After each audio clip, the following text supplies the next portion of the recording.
আজকে আমার হাতে দেখতে পাচ্ছেন বিনাইন সিরাপ, যার জেনেরিক হচ্ছে ফলিক অ্যাসিড। আর এই বিনাইন সিরাপটির প্রস্তুতকারক হচ্ছে স্কয়ার ফার্মাসিউটিক্যালস লিমিটেড।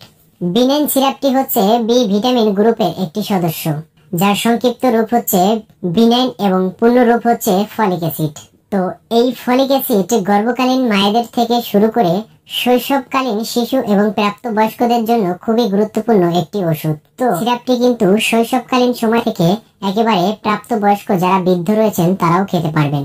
আজকে এই আলোচনার মাধ্যমে আমরা জানব বিনাইন সিরাপের কার্যকারিতা, এই সিরাপটির মাত্রা ও সেবন বিধি, গর্ভ অবস্থায় ও স্তন্যদানকালীন সময়ে খাওয়া যাবে কিনা, সিরাপটিতে কোনো পার্শ্বপ্রতিক্রিয়া রয়েছে কিনা, এবং সবশেষে সিরাপটির দাম সম্পর্কে আজকের পুরো ভিডিওতে আমি আলোচনা করব। যারা নতুন দেখছেন তারা অবশ্যই চ্যানেলটি সাবস্ক্রাইব করে পাশের বেলটি অন করে রাখবেন এরকম নতুন নতুন ওষুধের রিভিউ পাওয়ার জন্য। আর যারা অলরেডি সাবস্ক্রাইব করেছেন তাদেরকে অসংখ্য অসংখ্য ধন্যবাদ। তো চলুন ভিডিওটি শুরু করি।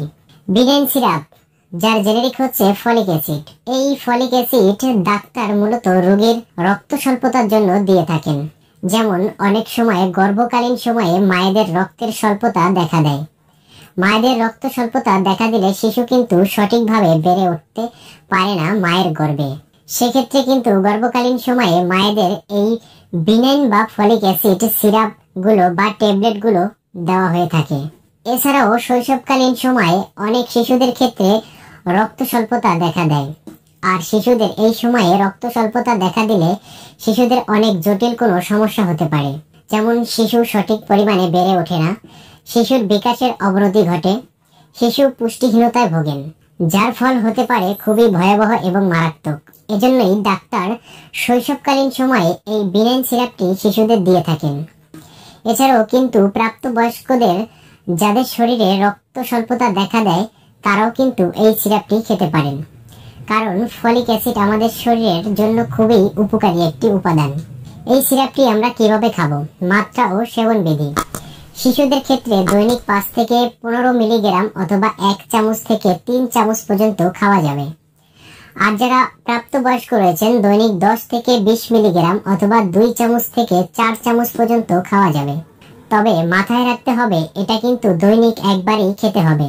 এছাড়াও ডাক্তার যেভাবে সাজেশন করে বা ডাক্তার যেভাবে খাওয়ার নিয়ম লিখে দেয় সেভাবে খেতে হবে।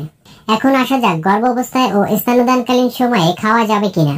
হ্যাঁ, অবশ্যই এটি গর্ভকালীন সময়ে ও স্তন্যদানকালীন সময়ে সম্পূর্ণ নিরাপদ এবং এই সময়ে এই সিরাপটি তাদের জন্য খুবই উপকারে আসবে। তবে গর্ভকালীন সময়ে এই সিরাপটি খেতে হলে অবশ্যই ডাক্তারের পরামর্শ নিয়ে আপনারা খাবেন, কারণ গর্ভকালীন সময়ে কোনো ওষুধেই ডাক্তারের পরামর্শ ব্যতীত খাবেন না। কোনো পার্শ্বপ্রতিক্রিয়া রয়েছে কিনা। ফলিক অ্যাসিড সাধারণত শোষণীয়, তবে যাদের এই ওষুধের কোনো উপাদানের প্রতি অতি সংবেদনশীলতা রয়েছে তাদের ক্ষেত্রে নির্দেশিত নয়। এরপরে যে আলোচনার বিষয়টি হচ্ছে এই বিনাইন সিরাপটির দাম কত এবং কোথায় পাওয়া যায়। এই বিনাইন সিরাপটির দাম কোম্পানি নির্ধারণ করেছে 50 টাকা। আজকের বিনাইন সিরাপ নিয়ে কিছু সংক্ষিপ্ত আলোচনা। ভিডিওটি ভালো লাগলে অবশ্যই ভিডিওতে একটি লাইক করে দেবেন, চ্যানেলটি সাবস্ক্রাইব করবেন, আর হ্যাঁ, ভিডিওটি শেয়ার করে দিবেন যাতে অন্য কারো উপকারে আসে। দেখা হচ্ছে অন্য কোনো নতুন ভিডিওতে। সবাই ভালো থাকবেন, সুস্থ থাকবেন। টাটা।